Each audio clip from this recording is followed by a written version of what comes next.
ازيكم؟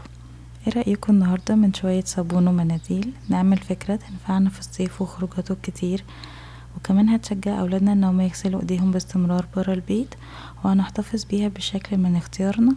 تعالوا نشوف هنعملها ازاي. اول حاجة هجيب كيس بلاستيك وافرده بالشكل ده واحط عليه المنديل، وابدأ بالراحة خالص بالفرشة ادهنه باي نوع صابون للايد بتحبوه. بعد ما بدهنه كله مفروض ان انا اتأكد ان مفيش اي جزء فيه مش مدهون كويس، واسيبه ينشف في الهواء. تقريبا ممكن ياخد ساعتين، ويمكن يزيد او يقل على حسب الجو. بعمل منه الكمية اللي انا عايزاها، وده بيكون شكله بعد ما نشف. وهنا اقدر اختار الشكل اللي انا عايزة احتفظ بيه. ممكن اقطعه باي شكل تحبوه. انا اخترت ان انا هقطعه مربعات صغيرة، وهوريكم ازاي هنعمل شكل بسيط جدا من الورق، بحيث ان احنا نقدر نحتفظ بالقطع الصابون دي فيه. وممكن نحتفظ بيه في اي علبة بلاستيك او اي علبة صغيرة تبقى سهل ان هي تتحط في الشنطة او تتحط في الجيب. وعشان انا اخترت ان انا اقطعها مربعات صغيرة، هبتدي ان انا اقسم المناديل كده نصين، وبعدين نصين كمان واقسمهم مربعات، واحاول بس ان انا اساوي الاطراف عشان اخلي كل القطع تكون قد بعض.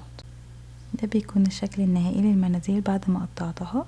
ودلوقتي تعالوا عشان اوريكم انا احتفظت بيها ازاي، وايه الشكل اللي انا اخترت ان انا اعمله.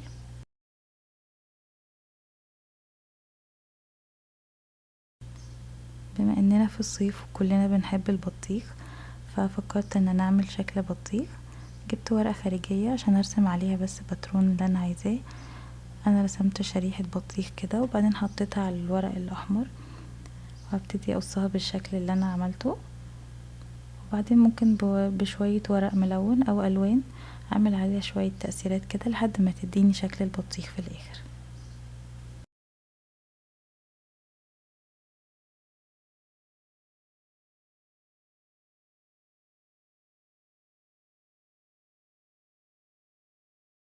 دلوقتي عشان اثبت ورق المناديل هحتاج الغيرة.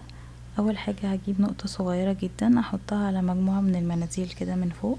احط نقطة صغيرة قوي، انا بس عايزة حاجة بسيطة ان هي تمسك المناديل في بعض. وبعدين هدوس عليها بايدي بالراحة خالص عشان اثبتهم مع بعض. ونقطة تانية صغيرة على الورقة، وهثبت عليها مجموعة المناديل اللي انا لزقتها في بعض. ممكن نحط مجموعة تانية على حسب المكان وعلى حسب الشكل اللي انا اخترته. انا حطيت مجموعتين كده جنب بعض، وكده ده بيكون شكلها النهائي، وكده خلاص خلص.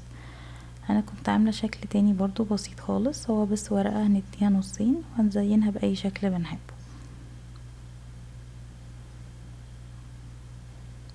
نيجي بقى هنا للحظة التجربة. هاخد شريحة او اتنين من شرايح الصابون اللي عملته، وهتعمل معاها كأنها صابون عادي خالص، وهلاقيها بتعمل رغوة، وكمان محتفظة بريحة الصابون اللي انا حطيته من الاول. وبس كده، جربوها وهستنى رأيكم في الكومنتس. باي.